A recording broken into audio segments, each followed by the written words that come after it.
علی عادل شاہی کا شعری ورثہ، تعارف اور تمہید۔ علی عادل شاہ ثانی کو کم عمری میں اقتدار حاصل کرنے اور جوانی کے عالم میں اس دنیا سے کوچ کر جانے کی وجہ سے اس کے فن کی خصوصیات نمایاں نہ ہو سکیں۔ البتہ اتنا ضرور کہا جا سکتا ہے کہ دربار کی زندگی اور عالموں اور فاضلوں کی سرپرستی کی وجہ سے اس میں ایک بڑی ذہنی تبدیلی پیدا ہوئی اور اس کے ذوق کو جلا ملی۔ اس کے علاوہ اس کے بچپن کے ساتھی نصرتی نے بھی اسے شعرگوئی کی طرف راغب کیا۔ نصرتی کو بادشاہ کی سرپرستی حاصل تھی اور وہ اس کی اصلاح سخن کو باعث فخر بھی سمجھتا تھا۔ یہی وجہ ہے کہ شاہی کی شاعری میں سخندانی اور سخن سنجی کا عنصر نمایاں ہے۔ اتنا ضرور ہے کہ علی عادل شاہ ثانی رنگین مزاج بادشاہ تھا اور وہ اپنے اشعار میں آبدار مضامین کو شگفتہ انداز میں پیش کرنے پر قادر تھا۔ بشیر الدین احمد نے اس کی لطیفہ گوئی، بزلہ سنجی اور خوش گفتاری کی بڑی تعریف کی ہے۔ ڈاکٹر زور نے علماء کی صحبت اور ولی عہدی کے زمانے میں اس کی تعلیم و تربیت کا ذکر کرتے ہوئے یہ بتایا ہے کہ ولی کے عہد کے زمانے میں بھی اسے ادب سے شغف حاصل تھا۔ چنانچہ نہ صرف خود شعر لکھتا تھا بلکہ اپنے ساتھیوں اور ملازموں کو بھی شعر لکھنے پر مجبور کرتا تھا۔ نصیر الدین ہاشمی نے سب سے پہلے کلیات علی عادل شاہ ثانی شاہی میں ایک گراں قدر مضمون لکھ کر اس کا تعارف کروایا، جس کی وجہ سے کلیات شاہی کو غیر معمولی شہرت ملی۔ شاہی کی امتیازی خصوصیت یہی ہے کہ اس نے بیک وقت حمد و مناجات کے علاوہ حضرت صلی اللہ علیہ وسلم کی مدح میں نعتیہ قصیدے اور 4 در 4 قصیدے لکھے، جو فن قصیدہ پر اس کی دسترس کے مظہر ہیں۔ شاہی کو اپنے دادا کی طرح علم موسیقی میں بڑی مہارت حاصل تھی، اس لیے کلیات شاہی میں راگ راگنیوں پر مخمس، ریختہ اور نظم ہی نہیں مرثیے بھی لکھے۔ علی عادل شاہ ثانی شاہی نے امن پسندی اور صلح جوئی کا مظاہرہ کرتے ہوئے وجے نگر کے راجا رام سے رشتہ قائم کیا۔ اس کی شاعری کی زبان پر دکنی غالب ہے۔ وہ شگفتہ مزاج تھا، کشادہ قلبی و کشادہ نظری اس کی طبیعت کا خاصہ تھا۔ اس نے ہر صنف میں اپنے مزاج کی شگفتگی، زندہ دلی اور اپنی طبع رنگین کے مطابق خوش باشی کا مظاہرہ کیا۔ اس کے عہد میں شاعری کو بھی عام مقبولیت ملی۔ سبق کا مقصد: اس اکائی کی سماعت کے بعد طلباء سے توقع کی جاتی ہے کہ وہ علی عادل شاہ ثانی کی شاعری کے بارے میں اظہار خیال کر سکیں گے، علی عادل شاہ شاہی کے عہد کا جائزہ لے سکیں گے، علی عادل شاہ شاہی کے قصیدوں اور رباعیوں پر اظہار خیال کر سکیں گے اور شاہی کے لکھے ہوئے مرثیوں اور غزلوں کی خصوصیات بھی بیان کر سکیں گے۔ علی عادل شاہ شاہی کی بادشاہت۔ علی عادل شاہ ثانی شاہی کو اس سلطنت کے 8ویں بادشاہ اور صاحب دیوان شاعر کا درجہ حاصل ہے۔ اس کے والد سلطان محمد عادل شاہ کے انتقال کے بعد 1657 میں 19 سال کی عمر میں تخت نشین ہوا اور 16 سال تک حکومت کرتے ہوئے عین جوانی کے عالم میں یعنی صرف 35 سال کی عمر میں اس جہان فانی سے رخصت ہو گیا۔ علی عادل شاہ ثانی کی تعلیم و تربیت بچپن سے ہی ادبی ماحول میں ہوئی تھی۔ اس کی تربیت میں اس کی ماں خدیجہ سلطان کا بہت بڑا رول رہا ہے۔ وہ نہ صرف قادر الکلام تھا، اس نے اپنے معاصر شعراء کی سرپرستی اور قدر افزائی بھی کی۔ وہ علم دوست اور صاحب نظر تھا۔ اس کے دور اقتدار میں بے شمار شاعر اور ادیب ایران، عراق اور آذربائیجان سے دکن میں منتقل ہوئے، جن کی اس نے بڑھ چڑھ کر عزت افزائی کی۔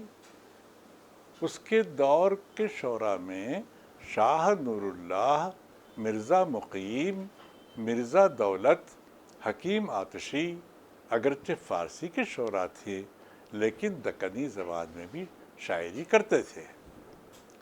علی عادل شاہ منصف مزاج، رعایا پرور اور سپاہی نواز تھا، اس لیے اس کے دور میں بیجاپور کا سارا علاقہ شعر و ادب کا گہوارہ بن گیا۔ بادشاہت کے ساتھ سخنور کی حیثیت سے شاہی کے کلام کو بڑی اہمیت حاصل ہے۔ عادل شاہی دور کے دیگر غزل گو شعراء کے مقابلے میں شاہی کا مقام و مرتبہ کافی بلند ہے، لیکن اس کے یہاں بھی دکنی لب و لہجہ حاوی رجحان کی حیثیت رکھتا ہے، جو اکثر اس کے کلام کی روانی میں مانے بھی آتا ہے۔ اس کے باوجود شاہی نے اپنی شاعری کے ذریعے وقار کا درجہ حاصل کر لیا۔ شاہی نے قصیدوں میں مشکل بحروں اور مشکل الفاظ کا بھی استعمال کیا ہے، اور اسی کے ساتھ آسان اور رواں بحروں میں بھی غزلیں لکھ کر شہرت حاصل کی۔ اس کے انتقال کے بعد 1672 میں سکندر عادل شاہ حکمراں ہوا۔ علی عادل شاہ شاہی بحیثیت شاعر، شاعر کی حیثیت سے شاہی نے فارسی شعری اصناف ہی کو ذریعہ اظہار بنایا۔ بادشاہ وقت ہونے کے باوجود نصرتی سے قربت کا نتیجہ یہ رہا کہ شاہی نے اپنے استاد کی طرح قصیدے اور غزل کے ساتھ ساتھ نظم، مرثیہ اور ریختہ کی طرف بھی خصوصی توجہ دی۔ شاعر کی حیثیت سے نصرتی کی زبان کسی حد تک ادق ہے۔ اس کی سب سے بڑی وجہ یہی ہو سکتی ہے کہ بیجاپور اردو کے دوسرے مراکز سے حد درجہ دوری پر تھا، اسی لیے شاہی کی شاعری میں عربی اور فارسی کی تراکیب کی کمی محسوس ہوتی ہے۔ تاہم شاعر کی حیثیت سے شاہی نے دکنی کے متروک الفاظ اور فارسی کے کی غیر معروف لفظیات کی وجہ سے اپنی شاعری کو متنوع بنانے کی کوشش کی۔ اس نے ہر شعری صنف کی نمائندگی کی اور موضوعات میں ندرت اور حقیقت کو شامل کرنا ضروری سمجھا۔ اسی لیے شاہی کی شاعری کی ایک الگ ہی قدر و قیمت ہے، اس کی اپنی کشش اور انفرادیت ہے۔ نصرتی سے قربت کی وجہ سے شاہی کی شاعری میں نکھار بھی پیدا ہوا، اور اس نے شاعری کو اپنی زندگی کے بہت سے مقاصد میں سے ایک مقصد کے طور پر اخذ کیا اور اس سے کبھی تغافل نہیں برتا۔ علی عادل شاہ شاہی کو بیک وقت تمام شعری اصناف میں اظہار خیال پر قدرت حاصل تھی۔ اس نے دکنی زبان میں قصیدے لکھنے کے لیے موضوعات کے تنوع کو برقرار رکھا۔ سب سے پہلے علی عادل شاہ شاہی نے نعتیہ قصیدے کی بنیاد رکھتے ہوئے پیغمبر اسلام حضرت محمد صلی اللہ علیہ وسلم کی مدحت و توصیف کر کے اس صنف کے وقار کو بلند کر دیا، جس کے بعد قصیدہ 4x4 میں وہ قصیدے کے اجزاء کو بروئے کار لایا۔ اس نے مردف اور غیر مردف دونوں طرح کے قصیدے لکھے۔ قصیدے کے اجزائے ترکیبی یعنی مطلع، تشبیب، گریز اور دعا کے پس منظر میں شاہی نے تمام اجزاء کی نمائندگی کی ہے، لیکن گریز کی جز کی طرف اس نے توجہ نہیں کی۔ البتہ دعا اور حسن مدعا کے اجزاء اس نے ضرور شامل کیے اور ان کی پابندی کی۔ دوسرے دکنی قصیدہ گو شعراء کی طرح شاہی کے قصیدوں میں بھی بلند آہنگی اور مبالغہ آمیزی کی شدت دکھائی نہیں دیتی۔ عام طور پر اردو میں بادشاہ وقت یا امیر وقت کی مدح میں قصیدے لکھے جاتے ہیں۔ شاہی نے مدح اہل بیت اور مدح رسالت مآب کو ترجیح دی، جن میں غلو اور مبالغے کا کوئی گزر نہیں تھا۔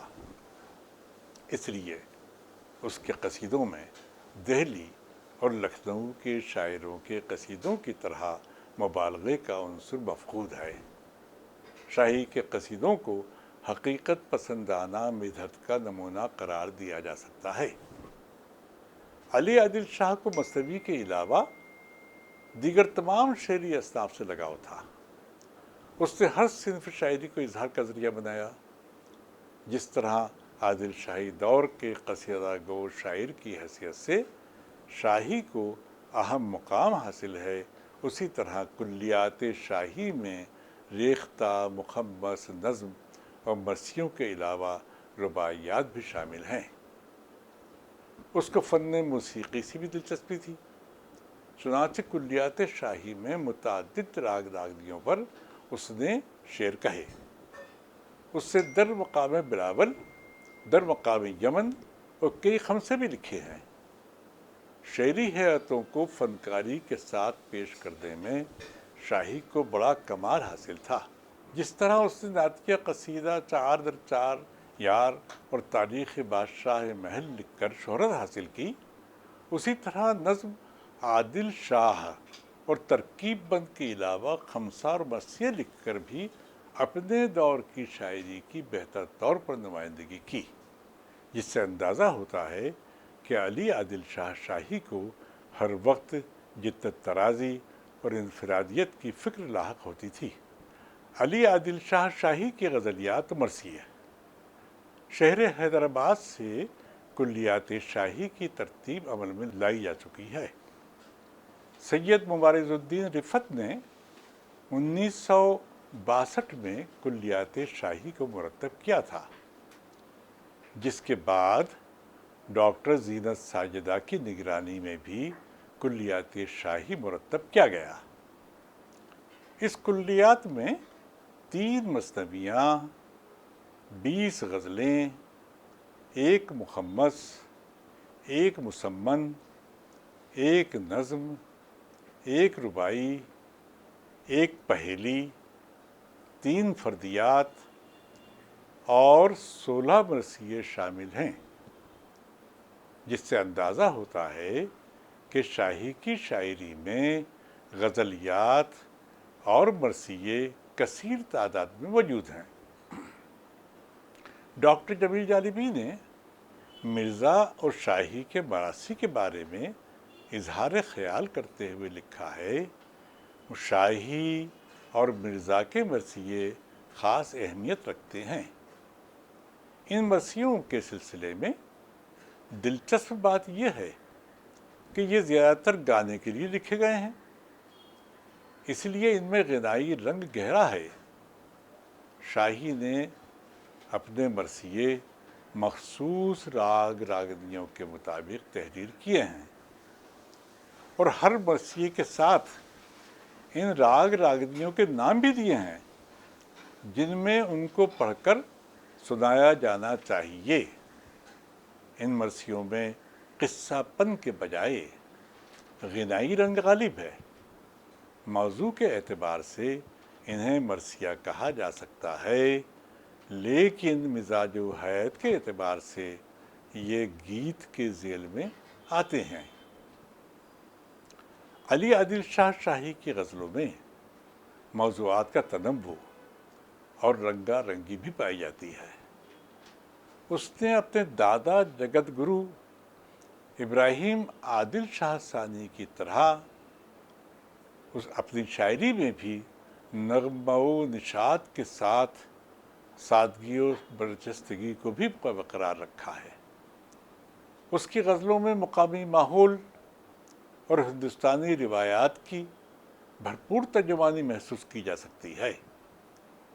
شاہی محبوب کے حسن و جمال، خال و خط اور رفتار و گفتار کی تعریف و توصیف سے بے حد لطف حاصل کرتا ہے۔ اس کی غزلوں میں زبان و بیان اور اظہار و اسلوب کی اپنی انفرادیت ہے۔ وہ تشبیہات اور استعارات کے ذریعے تازگی، ندرت اور بانگ پن پیدا کرنے کا ہنر جانتا ہے۔ شاہی کی غزلوں کی زبان آسان نہیں بلکہ مشکل ہے، کیونکہ اس کے یہاں سنسکرت کے غیر مانوس الفاظ مترنم اور رواں بحروں میں بھی قرأت پر اثر انداز ہوتے ہیں۔ غزلوں کے مقابلے میں شاہی کی ریختیوں میں زیادہ دلکشی اور تازگی کا احساس ہوتا ہے۔ اس کی ریختی میں با وفا ہندوستانی عورت کی شرم و حیا اور اس کے بانک پن کی عکاسی کی گئی ہے۔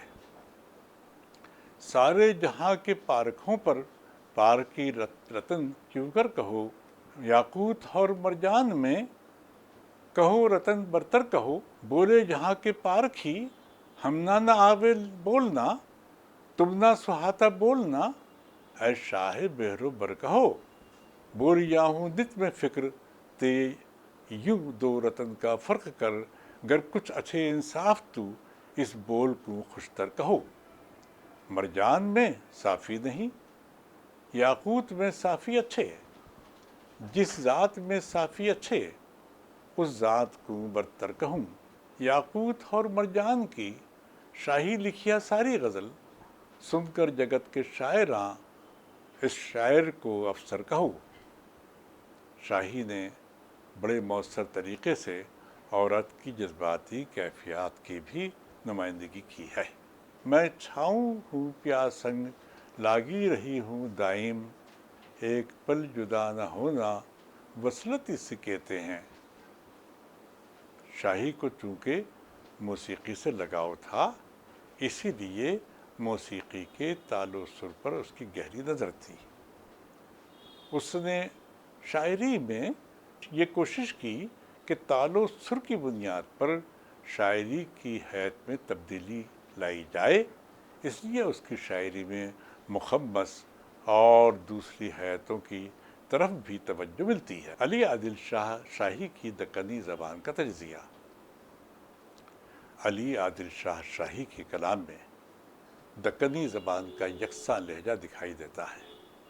اس سے سنسکرت کے غیر معروف الفاظ کا کثرت سے استعمال کیا۔ اسی طرح دکنی کے متروک الفاظ بھی اس کی شاعری کی روانی میں رکاوٹ بنتے ہیں۔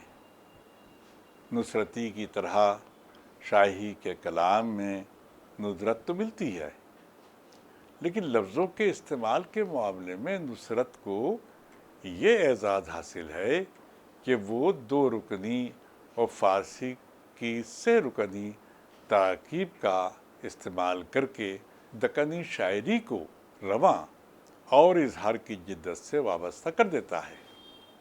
اس کے بجائے شاہی کی شاعری میں سنسکرت اور دکنی لفظیات کا کھردرا پن روانی اور تسلسل کو قائم رکھنے میں رکاوٹ بن جاتی ہے۔ بیشتر سنسکرت لفظیات کا استعمال شاہی نے اگرچہ اپنے انداز سے کیا ہے، لیکن ان کی معنویت کو سمجھنا سخت دشوار ہے۔ آکاش، دیپک، چندر اور سمند کے الفاظ تو سمجھ میں آ جاتے ہیں، لیکن پونم کو پنم، چندر کو کے بجائے چدر بمعنی نوخیز کا استعمال شاعری کی زبان میں رکاوٹ کا ذریعہ بنتا ہے۔ اگر شاہی کی شاعری میں حسن کاری اور الفاظ کی بندش کا رکھ رکھاؤ موجود ہے، لیکن خالص فارسی الفاظ اور ان کی نمائندگی سنسکرت کے ساتھ قائم ہونے کی وجہ سے شاہی کی زبان اور اس کے اظہار کو رواں لہجے سے تعبیر نہیں کیا جا سکتا۔ البتہ شاہی کی انفرادیت یہی ہے کہ اس نے مثنویاں لکھنے کے علاوہ دیگر شعری اصناف کو اظہار کا ذریعہ بناتے ہوئے یہ تاثر ضرور دیا ہے۔ جس دور میں دکنی زبان مخصوص شعری اصناف کے اطراف گردش کر رہی تھی، اس دور میں شاہی نے شعری حیاتوں میں تبدیلی کی طرف توجہ دی۔ اسی باعث علی عادل شاہ ثانی شاہی کی شاعری کو نئے تجربوں کی شاعری کا نام بھی دیا جا سکتا ہے۔ خلاصہ، عادل شاہی دور کے 8ویں بادشاہ اور شعر گوئی کے توسط سے بیجاپور کے ادبی حلقوں میں شہرت رکھنے والے شاہی کو اس لیے اہمیت حاصل ہے کہ وہ ایک حیثیت سے مختلف شعری اصناف کی نمائندگی کرنے والا شاعر ہے۔ اس کی ماں خدیجہ سلطان کافی ذہین عورت تھی۔ اپنی ماں کی تربیت کے نتیجے میں شاہی کی طبیعت کا میلان بھی شعر گوئی کی طرف مائل ہوا۔ اس کے دربار سے عالم، فاضل اور کئی شاعر وابستہ رہے، اور اس نے مختصر مثنویوں کے علاوہ قصیدے، رباعی، نظم، غزل، مرثیہ اور مخمس بھی لکھے۔ موسیقی سے دلچسپی کے نتیجے میں راگ راگنیوں کو بھی نظم کے انداز میں پیش کیا۔ علی عادل شاہ شاہی کا عہد عادل شاہی حکومت کا آخری دور ہے۔